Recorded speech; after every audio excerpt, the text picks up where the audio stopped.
Bugün Doğu Karadeniz serimizin 14. bölümünde Trabzon'un Sürmene ilçesindeyiz. Keyifli seyirler.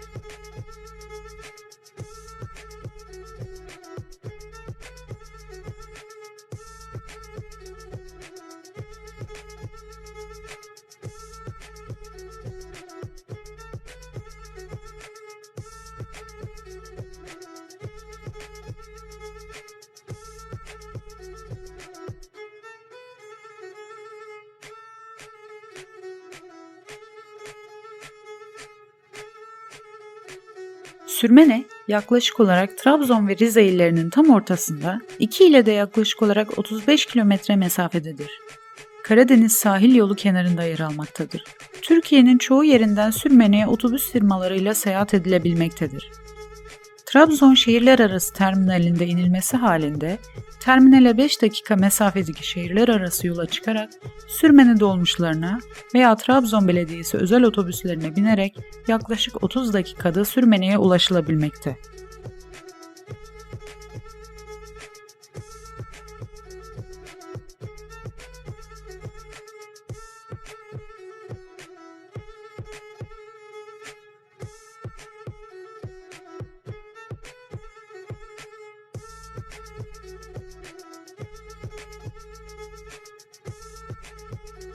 Sürmene'nin en önemli akarsuları Küçükdere ve Manahoz Çayı'dır.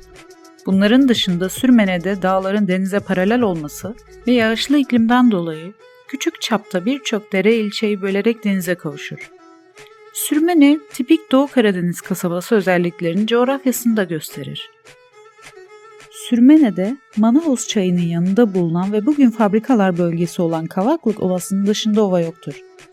Dağların kuş uçuşu çok kısa mesafede 2000'li metrelere ulaştığı Sürmene'de turistik tesisleri de barındıran Zarha Dağı ve ilçenin 2742 metre ile en yüksek tepesi olan Madur Dağı bulunmaktadır.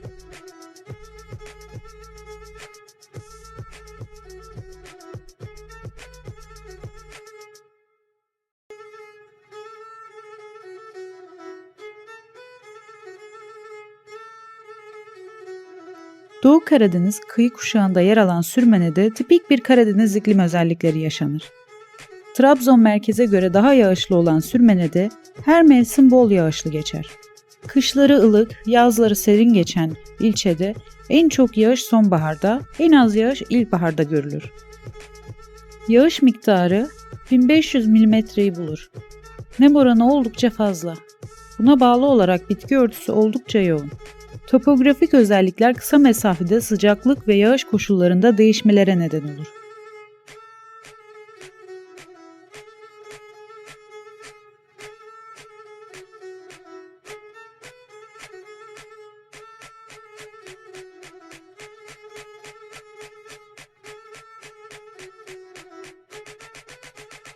Sürmene, sosyal yaşam yönünden uzun yıllar Doğu Karadeniz'in öncesi olmayı başarabilmiş bir ilçedir.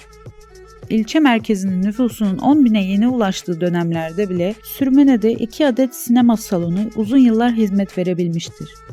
Ayrıca Sürmene'de Karadeniz sahil yolu inşaatı yapılmadan önce yaz aylarında oldukça hareketli bir sosyal yaşam vardı. Bu dönemde Sürmene ilçesinde sokaklardaki hareketlilik gece saat 2'lere kadar uzayabilmekteydi ve ilçe oldukça hareketli bir turizm merkezi görünümü arz etmekteydi.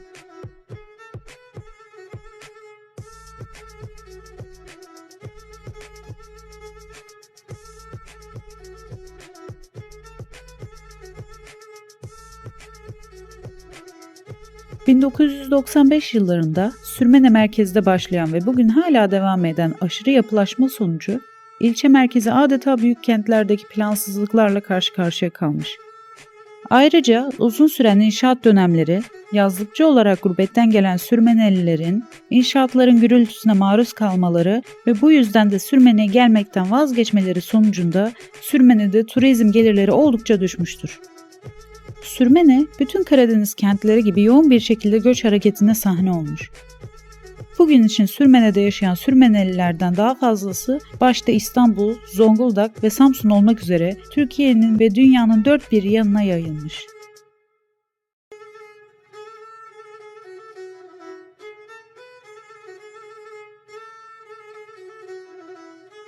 1877-1878 yılı Trabzon vilayeti salnamesine göre bakırcılık sanatının Sürmene'de yaygın olduğu, şimşir ağacından kaşık, diğer bazı ağaç türlerinden de çanak yapılarak Trabzon, Erzincan ve Erzurum'da satıldığı, tüfekçi ustalarının ürettikleri silahları çoğunlukla kaza içerisinde, bazen de Trabzon, Rumeli ve İstanbul'da satıldığı, yılda 500 top şal ve aba türü kumaş ile kendir üretildiği, ayrıca balıkçılık için ağ yapılarak İstanbul ve Rumeli'ye kadar başka yerlerde satıldığı belirtilmiş.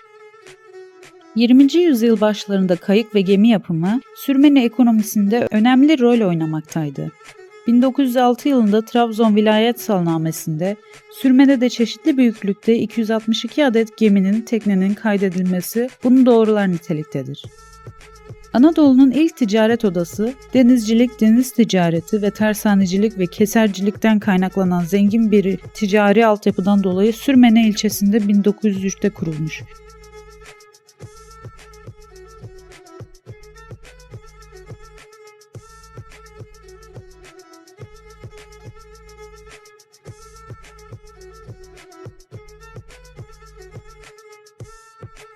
...1950'li yıllarda başlayan araba yollarının yapımı sürecinde Sürmene iç bölgelerin denize ve ana yollara ulaşım üssü olmamış. Bu uzun solukta Sürmene'de ticaret hayatının gerilemesini beraberinde getirmiş ve eskiden Sürmene bölgenin bir ticaret merkezi iken bu özelliğini başta Araklı ilçesi olmak üzere bölgedeki başka yerlerin birimlerine kaptırmış. İlçede asırlardır alışılagelmiş şekilde bıçak üretimi yapılmakta ve bu bıçaklar yurt içinde ve yurt dışına satılmaktadır.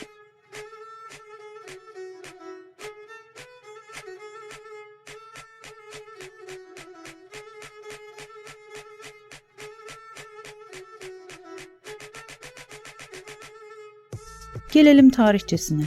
Milattan önce 8. yüzyılda Millet kolonicileri önce Sinop, sonrasında da Trabzon'a yerleşmeye başlayarak Kolhis halkları olarak tanımlanan yerli halkla ticaret yapmaya başlamışlar. Trabzon'da yerleşimin daha eski dönemlere kadar uzandığı düşünülse de en azından milletli kolonicilerin yerleşmesiyle bölgeden yazılı kaynaklarla haberdar olunmaya başlanmış. Doğu Karadeniz M.Ö. 6. yüzyıl başlarında Pers topraklarına katılsa da koloniciler imtiyazlı haklara sahip olarak ticaretlerini sürdürebildiler.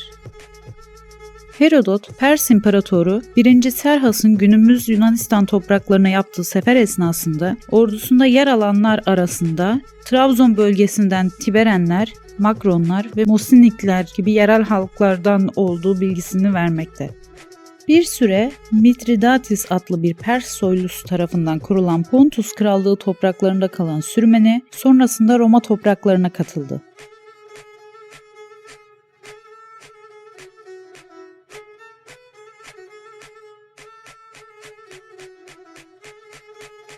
Milattan sonra 2. yüzyıldan itibaren Trabzon bölgesinde yaşayan yerli halk Hristiyanlaşmaya başlamış.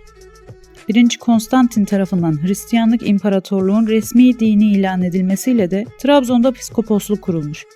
Bu sayede Trabzon bölgesinde bulunan Sürmene'de de yerli halk hızlı bir şekilde Hristiyanlaşarak ileriki yıllarda Rum olarak adlandırılacak Hristiyan topluluğunu oluşturmuş. Roma ve sonrasında Trabzon İmparatorluğu döneminde yerleşim, Soğurmanya adıyla askeri ve idari bölge olan Sürmene Bandonu'nun merkezi konumundaydı.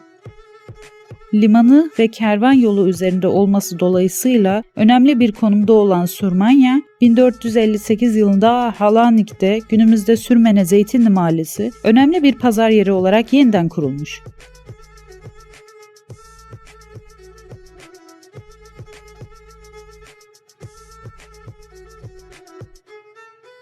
...1461 yılında Hersekzade Ahmet Paşa komutasındaki Osmanlı ordusu Karadere Vadisi'nin yukarısından sahile inerek kaleyi ele geçirmiş ve böylece Sürmene yerleşimi Osmanlı hakimiyetine girmişti.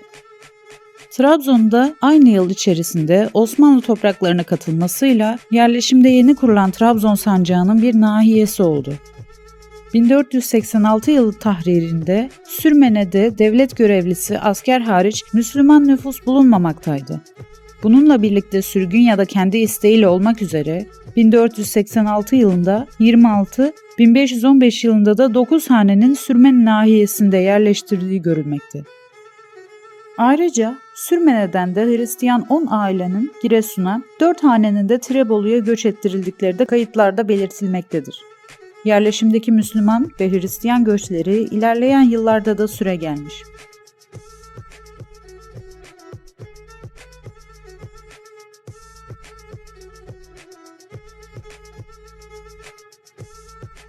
...1501 yılında Akkoyunluların Safeviller tarafından ortadan kaldırılması sonucunda birçok Akkoyunlu beyi halkıyla birlikte Şehzade Selim döneminde Trabzon-Rize arasında topraklara yerleştirilmiş olup ilerleyen yıllarda da buna benzer yerleştirmelerin olması olağan görülmekte. 16. yüzyılın ilk yarısına kadar İslamlaşma yavaş olmakla birlikte aynı yüzyılın ikinci yarısından itibaren Müslüman nüfusta önemli artış yaşandığı görülmektedir. 18. yüzyıl başlarından itibaren Müslüman göçleriyle yerleşik Hristiyanlardan bir kısmının İslam'a geçmesi ya da dışarıya göç etmesiyle yerleşimde Müslüman nüfus baskın konuma geçmeye başlamıştır.